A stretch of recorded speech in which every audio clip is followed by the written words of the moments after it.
Chapter 11. A Good Friend.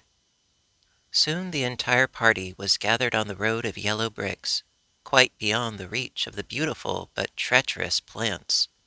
The Shaggy Man, staring first at one and then at the other, seemed greatly pleased and interested. "I've seen queer things since I came to the land of Oz," said he, "but never anything queerer than this band of adventurers. Let us sit down a while and have a talk and get acquainted." "Haven't you always lived in the land of Oz?" asked the Munchkin boy. "No, I used to live in the big, outside world, but I came here once with Dorothy, and Ozma let me stay." "How do you like Oz?" asked Scraps. "Isn't the country and the climate grand?" "It's the finest country in all the world, even if it is a fairyland, and I'm happy every minute I live in it," said the Shaggy Man. "But tell me something about yourselves."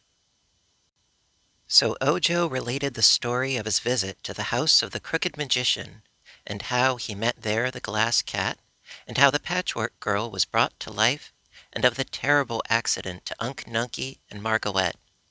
Then he told how he had set out to find the 5 different things which the magician needed to make a charm that would restore the marble figures to life, one requirement being 3 hairs from a Woozy's tail.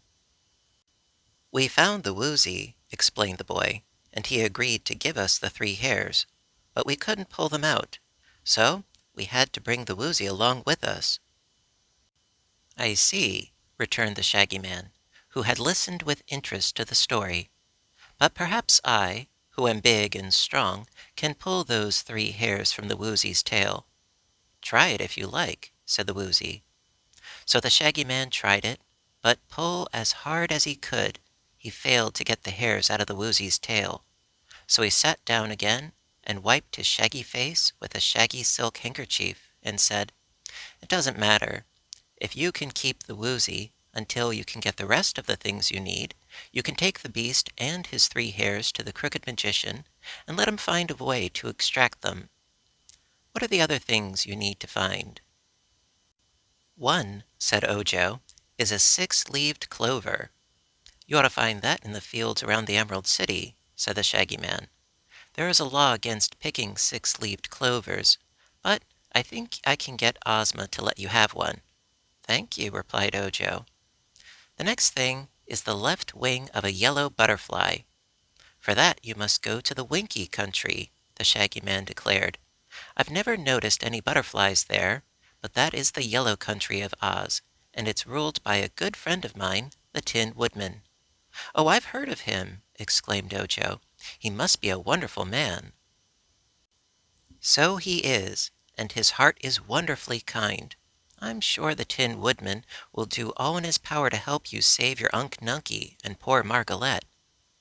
"The next thing I must find," said the Munchkin boy, "is a gill of water from a dark well." "Indeed! Well, that is more difficult," said the Shaggy Man, scratching his left ear in a puzzled way. "I've never heard of a dark well. Have you?" "No," said Ojo. "Do you know where one may be found?" inquired the Shaggy Man. "I can't imagine," said Ojo. "Then we must ask the Scarecrow." "The Scarecrow? But surely, sir, a scarecrow can't know anything." "Most scarecrows don't, I admit," answered the Shaggy Man. "But this scarecrow, of whom I speak, is very intelligent. He claims to possess the best brains in all Oz." "Better than mine?" asked Scraps. "Better than mine?" echoed the Glass Cat. "Mine are pink, and you can see 'em work."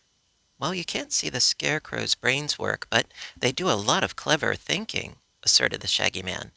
"If anyone knows where a dark well is, it's my friend the Scarecrow." "Where does he live?" inquired Ojo. "He has a splendid castle in the Winkie Country near to the palace of his friend the Tin Woodman, and he is often to be found in the Emerald City, where he visits Dorothy at the royal palace." "Then we will ask him about the dark well," said Ojo. "But what else does this Crooked Magician want?" asked the Shaggy Man. "A drop of oil from a live man's body." "Oh, but there isn't such a thing." "That is what I thought," replied Ojo.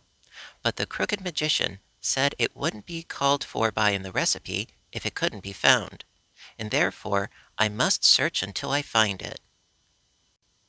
"I wish you good luck," said the Shaggy Man, shaking his head doubtfully. "But I imagine you'll have a hard job finding a drop of oil from a live man's body. There's blood in a body, but no oil." "There's cotton in mine," said Scraps, dancing a little jig. "I don't doubt it," returned the Shaggy Man admiringly. "You're a regular comforter and as sweet as Patchwork can be.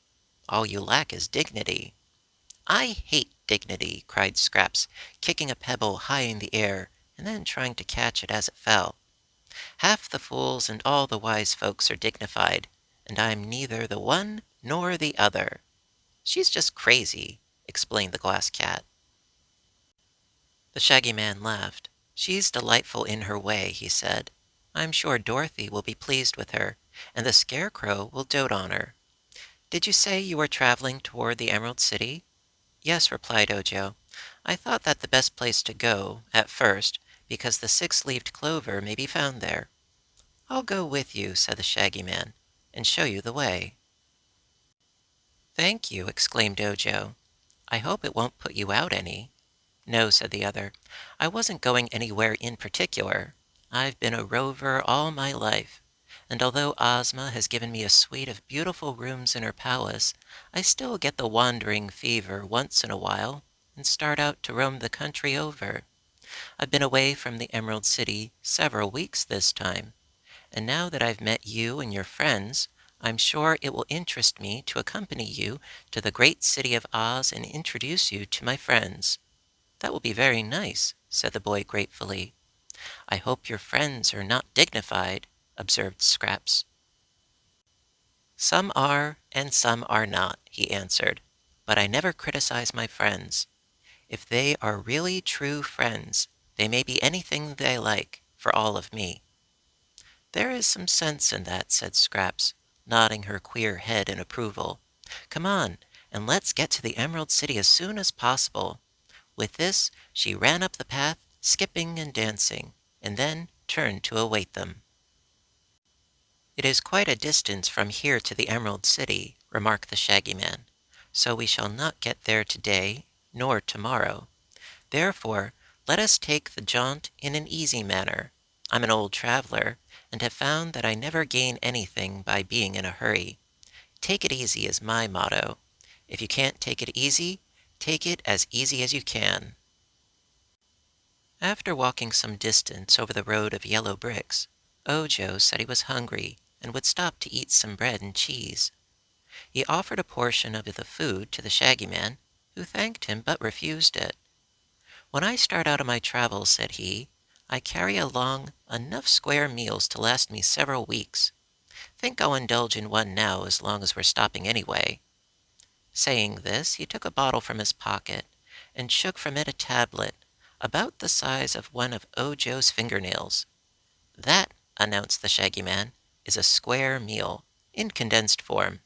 Invention of the great Professor Wogglebug of the Royal College of Athletics. It contains soup, fish, roast meat, salad, apple dumplings, ice cream, and chocolate drops, all boiled down to this small size, so it can be conveniently carried and swallowed when you're hungry and need a square meal." "I'm square," said the Woozy. "Give me one, please." So the Shaggy Man gave the Woozy a tablet from his bottle, and the beast ate it in a twinkling. "You have now had a six-course dinner," declared the Shaggy Man. "Pshaw!" said the Woozy ungratefully. "I want to taste something. There's no fun in that sort of eating." "One should only eat to sustain life," replied the Shaggy Man, "and that tablet is equal to a peck of other food. I don't care for it. I want something I can chew and taste," grumbled the Woozy. "You are quite wrong, my poor beast," said the Shaggy Man in a tone of pity. "Think how tired your jaws would get chewing a square meal like this, if it were not condensed to the size of a small tablet, which you can swallow in a jiffy." "Chewing isn't tiresome, it's fun," maintained the Woozy. "I always chew the honeybees when I catch them. Give me some bread and cheese, Ojo." No, no, you've already eaten a big dinner, protested the Shaggy Man. Maybe, answered the Woozy, but I guess I'll fool myself by munching some bread and cheese. I may not be hungry, having eaten all those things you gave me, but I consider this eating business a matter of taste, and I like to realize what's going into me. Ojo gave the beast what he wanted, but the Shaggy Man shook his head reproachfully and said there was no animal so obstinate or hard to convince as a Woozy. At this moment, a patter of footsteps was heard, and looking up, they saw the live phonograph standing before them. It seemed to have passed through many adventures since Ojo and his comrades last saw the machine, for the varnish of its wooden case was all marred and dented and scratched in a way that gave it an aged and disreputable appearance. "Dear me!" exclaimed Ojo, staring hard. "What has happened to you?" "Nothing much," replied the phonograph in a sad and depressed voice. "I've had enough things thrown at me since I left you to stock a department store and furnish half a dozen bargain counters." "Are you so broken up that you can't play?" asked Scraps. "No, I'm still able to grind out delicious music. Just now I've a record on tap that is really superb," said the phonograph, growing more cheerful. "That is too bad," remarked Ojo. "We've no objection to you as a machine, you know, but as a music maker we hate you." "Then why was I ever invented?" demanded the machine, in a tone of indignant protest. They looked at one another inquiringly, but no one could answer such a puzzling question. Finally the Shaggy Man said, "I'd like to hear the phonograph play." Ojo sighed. "We've been very happy since we met you, sir," he said. "I know, but a little misery at times makes one appreciate happiness more. Tell me, Phony, what is this record like, which you say you have on tap?" "It's a popular song, sir. In all civilized lands the common people have gone wild over it." "Make civilized folks wild folks, eh? Then it's dangerous." "Wild with joy, I mean," explained the phonograph. "Listen, this song will prove a rare treat to you, I know. It made the author rich, for an author. It is called My Lulu." Then the phonograph began to play. A strain of odd, jerky sounds was followed by these words, sung by a man through his nose with great vigor of expression. "I wants my Lulu, my coal black Lulu. I wants my Lulu, Lulu, Lulu, Lulu. I loves my Lulu, my coal black Lulu. There ain't nobody else loves Lulu, Lulu." "Here, shut that off!" cried the Shaggy Man, springing to his feet. "What do you mean by such impertinence?" "It's the latest popular song," declared the phonograph, speaking in a sulky tone of voice. "A popular song?" "Yes, one that the feeble-minded can remember the words of, and those ignorant of music can whistle or sing. That makes a popular song popular, and the time is coming when it will take the place of all other songs." "That time won't come to us just yet," said the Shaggy Man sternly. "I'm something of a singer myself, and I don't intend to be throttled by any Lulus like your coal-black one. I shall take you all apart, Mr. Phony, and scatter your pieces far and wide over the country. As a matter of kindness to the people you might meet if allowed to run around loose. Having performed this painful duty, I shall—" But before he could say more, the phonograph turned and dashed up the road as fast as its 4 table legs could carry it, and soon it had entirely disappeared from their view. The Shaggy Man sat down again and seemed well pleased. "Someone else will save me the trouble of scattering the phonograph," said he, "for it is not possible that such a music maker can last long in the land of Oz. When you are rested, friends, let us go on our way." During the afternoon the travelers found themselves in a lonely and uninhabited part of the country. Even the fields were no longer cultivated, and the country began to resemble a wilderness. The road of yellow bricks seemed to have been neglected, and became uneven and more difficult to walk upon. Scrubby underbrush grew on either side of the way, while huge rocks were scattered around in abundance. But this did not deter Ojo and his friends from trudging on, and they beguiled the journey with jokes and cheerful conversation. Toward evening they reached a crystal spring which gushed from a tall rock by the roadside, and near this spring stood a deserted cabin. Said the Shaggy Man, halting here, "We may as well pass the night here, where there is a shelter for our heads and good water to drink. Road beyond here is pretty bad. Worst we shall have to travel. So let's wait until morning before we tackle it." They agreed to this, and Ojo found some brushwood in the cabin and made a fire on the hearth. The fire delighted Scraps, who danced before it until Ojo warned her she might set fire to herself and burn up. After that, the Patchwork Girl kept a respectful distance from the darting flames, but the Woozy lay down before the fire like a big dog and seemed to enjoy its warmth. For supper, the Shaggy Man ate one of his tablets, but Ojo stuck to his bread and cheese as the most satisfying food. He also gave a portion to the Woozy. When darkness came on, and they sat in a circle on the cabin floor facing the firelight, there being no furniture of any sort in the place, Ojo said to the Shaggy Man, "Won't you tell us a story?" "I'm not good at stories," was the reply, "but I sing like a bird." "Raven or crow?" asked the Glass Cat. "Like a songbird, I'll prove it. I'll sing a song I composed myself.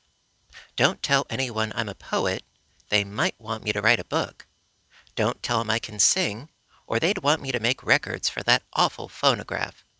Haven't time to be a public benefactor, so I'll just sing you this little song for your own amusement."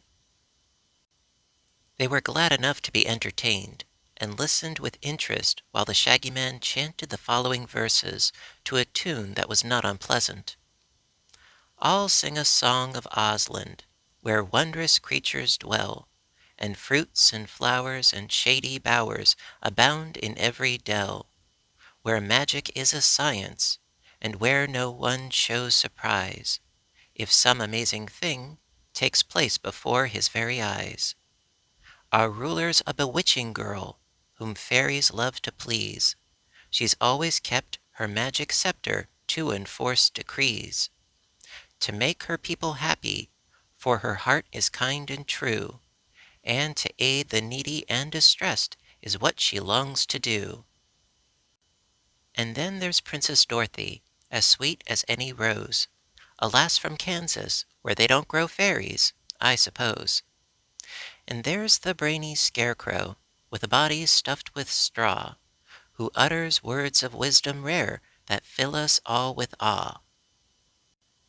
I'll not forget Nick Chopper, the woodman made of tin, whose tender heart thinks killing time is quite a dreadful sin. Nor old Professor Wogglebug, who's highly magnified, and looks so big to everyone that he is filled with pride. Jack Pumpkinhead's a dear old chum, who might be called a chump, but won renown by riding round upon a magic gump. The Sawhorse is a splendid steed, and though he's made of wood, he does as many thrilling stunts as any meat horse could. And now I'll introduce a beast that everyone adores. The Cowardly Lion shakes with fear most every time he roars. And yet he does the bravest thing that any lion might, because he knows that cowardice is not considered right. There's Tick-Tock, he's a clockwork man, and quite a funny sight. He talks and walks mechanically when he's wound up tight. And we've a hungry tiger, who would babies love to eat, but never does because we feed him other kinds of meat. It's hard to name all of the freaks this noble land's acquired. 'Twould make my song so very long that you would soon be tired. But give attention while I mention one wise yellow hen, and 9 fine tiny piglets living in a golden pen. Just search the whole world over, sail the seas from coast to coast. No other nation in creation queerer folks can boast. And now our rare museum will include a cat of glass, a woozy, and last but not least, a crazy patchwork lass. Ojo was so pleased with this song that he applauded the singer by clapping his hands, and Scraps followed suit by clapping her padded fingers together, although they made no noise. The cat pounded on the floor with her glass paws, gently, so as not to break them, and the Woozy, which had been asleep, woke up to ask what the row was about. "I seldom sing in public, for fear they might want me to start an opera company," remarked the Shaggy Man, who was pleased to know his effort was appreciated.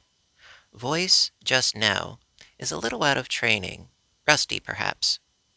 "Tell me," said the Patchwork Girl earnestly, "do all those queer people you mention really live in the Land of Oz?"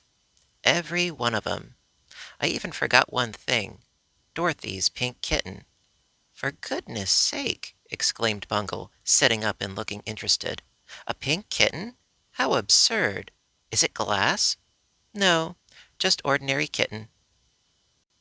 "Then it can't amount to much. I have pink brains, and you can see 'em work. Dorothy's kitten is all pink, brains and all, except blue eyes. Name's Eureka. Great favorite at the Royal Palace," said the Shaggy Man, yawning. The Glass Cat seemed annoyed. "Do you think a pink kitten, common meat, is as pretty as I am?" she asked. "Can't say. Tastes differ, you know," replied the Shaggy Man, yawning again. "But here's a pointer that may be of service to you. Make friends with Eureka, and you'll be solid at the palace." "I'm solid now. Solid glass." "You don't understand," rejoined the Shaggy Man sleepily. "Anyhow, make friends with a pink kitten, and you'll be all right. If the pink kitten despises you, look out for breakers." "Would anyone at the royal palace break a glass cat?" "Might. You never can tell. Advise you to purr soft and look humble, if you can. And now I'm going to bed." Bungle considered the Shaggy Man's advice so carefully that her pink brains were busy long after the others of the party were fast asleep.